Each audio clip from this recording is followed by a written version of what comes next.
Welcome to my channel. Today I'm going to show you how you can install Apache Kafka on your Linux-based operating system.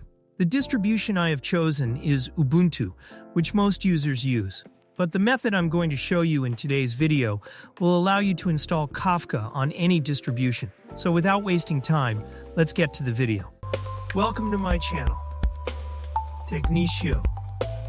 So this is my laptop, on which I have installed Ubuntu Linux. Now, to install Apache Kafka on this system, I will use the terminal. To open it, I'll press the shortcut Ctrl plus Alt plus T. As you can see, the terminal is now open in front of me. For the Kafka installation, I have prepared a list of commands that I need to enter in the terminal, just like I prepared a list of commands for installation on Windows, so that you can easily copy and paste them. The link to that file will also be available in the video description. Now I'll open that file and the terminal side by side.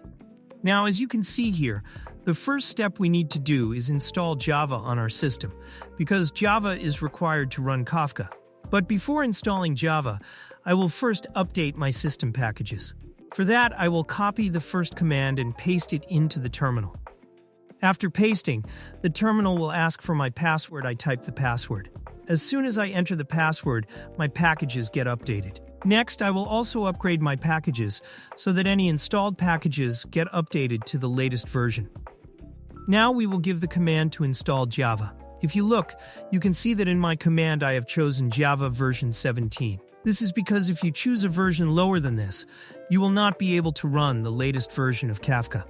Only Java 17 or a higher version can run the latest Apache Kafka. So I copy this command and paste it into the terminal. Now you can see that Java is automatically downloaded and installed on my system. After Java installation, if you want to check, you can run the Java version command to see which version of Java is installed on your system. As you can see here, Java version 17.09 is installed on my system. The next step is to download and extract Kafka. If you wish, you can also manually download Kafka through a browser and extract it. But I will download it using the terminal. So I will copy the first command from here. You can see that inside my command there is a link that is the binary source link for the latest version of Apache Kafka, which I have already added. After pasting the command in the terminal, as soon as I press enter, the terminal starts downloading Kafka. Depending on your network speed, Kafka will be downloaded according to your internet speed. Once the download is complete, if you go to the files, you can see that the zip file of the latest Kafka version has been downloaded here. If you want, you can also extract it using the terminal, but I will simply right-click here and extract it.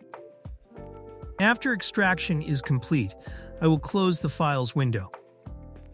Now, from the command list, I will skip the second command because I have already extracted the zip file. In the third command, I will move this Kafka folder into the Ubuntu opt folder so that no client can accidentally delete it. However, if you want to skip this step, you can. It's your choice. So I copy the third command and paste it into the terminal. Now our Kafka folder is ready. So now we will start the Kafka server. For that, first we will generate the cluster ID. I copy the first command from here and paste it into the terminal. Through this command, I change the terminal directory to the Kafka folder. Since I moved my Kafka folder into the opt folder, I have given that path. But wherever your Kafka folder is, you will set the path after cd. Now we will generate the cluster ID. For that, I copy the second command from the command list and paste it into the terminal. As you can see, I did not get any error, which means my cluster ID has been successfully generated. The next step is to format the log directories.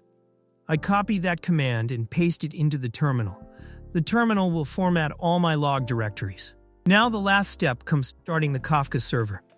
For that too, I have provided a command. We simply copy that command and paste it into the terminal.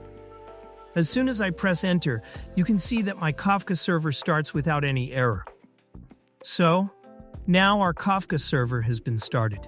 To test it, we will now create an event. For that, I will open a new terminal window. This will be our producer client. First, in the terminal, I set the directory to the Kafka folder. Then I will create a topic, for which I have already typed the command here. The topic name I have chosen is Technicio Testing. As you can see, Kafka indicating that your topic named Technicio Testing has been created. The next command is just so that Kafka can describe our topic, what configurations and settings it has. After giving that command, you can see that I get the topic name, Technicio Testing, as well as the topic ID, partition count, and all the other settings. Now I copy the third and last command from here and paste it into my terminal. As soon as I press enter, my producer console starts. Now, whatever message I type here will appear as is to my client. Next, I will open my consumer client. For that, I open a new terminal window, and here I set the Kafka directory. After setting the directory, I copy the last command for the consumer client and paste it into the Kafka terminal. As soon as I paste it, you can see that the messages I typed in the producer client are now visible in the consumer client. Now, if I open both the producer and consumer client side by side and type a message in the producer client, it will appear as is in the consumer client. This means that our Kafka has been perfectly installed on our Ubuntu Linux. But keep one thing in mind: as long as you want to use the Kafka server, you will not close the first terminal. If you close that terminal, the Kafka server will stop. For stopping the producer client, consumer client, or the Kafka server itself, you just press Ctrl+C. All clients will close automatically. So that was our video for today, in which I showed you how you can install Kafka on Ubuntu. If you liked the video, please hit the like button, and please subscribe to my YouTube channel, Technicio, and hit the bell icon so you'll never miss an update from our channel. Together, let's end tech tantrums. Thank you.